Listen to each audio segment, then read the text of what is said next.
Olá! Hoje a gente vai colocar o chapéu de consultor econômico e mergulhar fundo na viabilidade do pequeno comércio no Brasil. Existe atualmente um desequilíbrio estrutural gigantesco no mercado, afetando em cheio os pequenos lojistas.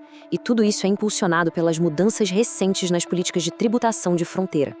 Nossa ideia aqui, nesta análise, é desconstruir os dados, entender a matemática real por trás dessas políticas e ver na prática como fica a sobrevivência de quem tenta empreender e competir no mercado nacional, especialmente contra produtos importados da China.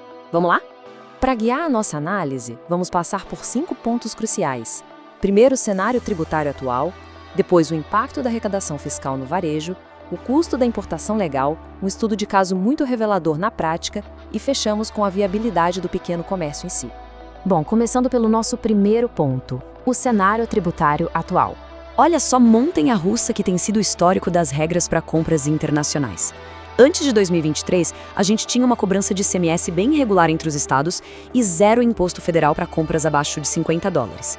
Aí em 2023, o jogo mudou com a unificação do ICMS em 17% para todo o país. Avançando para agosto de 2024, as regras apertaram de vez. Entrou uma taxa federal de 20% somada ao ICMS nessas remessas de até $50. Mas a história não acaba aí.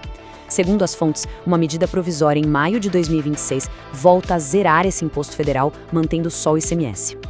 Essa instabilidade toda, esse vai e vem, cria um ambiente de incerteza absurdo para qualquer planejamento de negócios por aqui. O que nos leva ao segundo ponto, a relação entre a arrecadação fiscal e o que de fato acontece com o varejo. Aqui tem um dado que chama muita atenção. Em 2023, a arrecadação federal com essas taxas de fronteira foi de R$1,98 bilhão. Em 2024, com aquela taxa extra de agosto, o valor saltou para 2,88 bilhões. E o mais chocante, os dados mostram que em 2025, o primeiro ano completo da nova alíquota, a arrecadação bateu um recorde de R$5 bilhões. O grande detalhe é que esse salto gigante de mais de 40% em um dado momento aconteceu mesmo com uma queda reportada de 11% no número de itens importados. Ou seja, um volume menor de compras encheu substancialmente mais os cofres públicos. Só que a conta sempre chega em algum lugar, não é mesmo? Enquanto a arrecadação do governo ia nas alturas, o varejo nacional sofreu um baque. Esse número de 3% representa exatamente a queda nas vendas do varejo nacional em abril de 2026. Segundo a fonte que cita o índice Cielo, foi o pior resultado em um período de um ano inteiro. É um contraste enorme. E o mais preocupante é que isso não foi só uma oscilação de um mês ruim. É uma perda de tração generalizada. Estamos falando do fechamento de portas de grandes redes físicas do varejo brasileiro, como Açaí, Pão de Açúcar e Americanas. Além disso, os comerciantes estão vendo a lucratividade derreter constantemente. É um colapso do comércio de rua que acende um alerta vermelho para a sobrevivência dos pontos de venda e da geração de empregos locais. Agora, vamos descer para o nível microeconômico e entender o real custo da importação legal. Todo mundo sabe que o sistema tributário brasileiro é um labirinto, mas o famoso cálculo por dentro do ICMS é um capítulo à parte. Funciona assim: primeiro, soma-se o preço do produto, o frete e o imposto de importação. Mas o lojista não aplica os 17% direto em cima disso, não. Na verdade, ele precisa dividir esse montante todo por 0,83.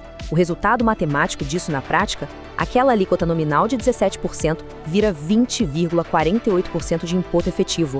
É literalmente imposto cobrado sobre imposto e até sobre o frete. Colocando tudo isso na ponta do lápis, o comerciante nacional que importa legalmente enfrenta uma carga tributária total surreal, batendo ali entre 60% e 70%. E as barreiras não param nos impostos. Se o produto precisa de certificação de qualidade, tipo um selo do Inmetro, o lojista tem que desembolsar de 20 a 30 mil reais em taxas para certificar um único modelo. Isso sem contar os meses de atraso burocrático com a mercadoria parada antes de poder ir para a prateleira. O esforço de capital para simplesmente trabalhar dentro da lei é gigantesco.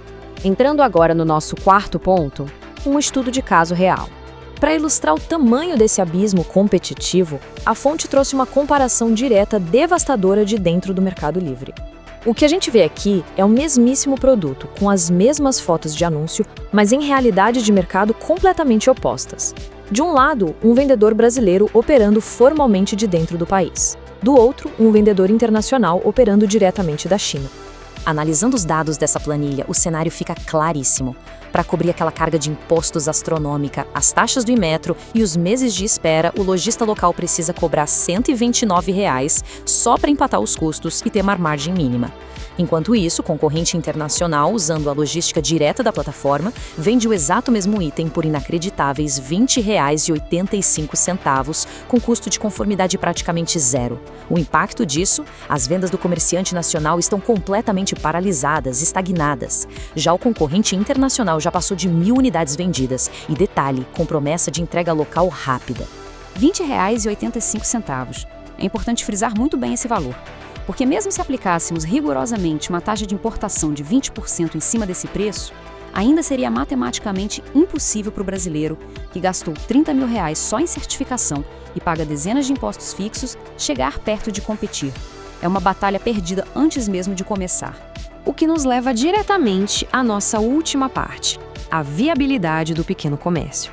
Uma citação muito forte extraída da fonte, do especialista em e-commerce Bruno Gontijo, resume a gravidade da situação.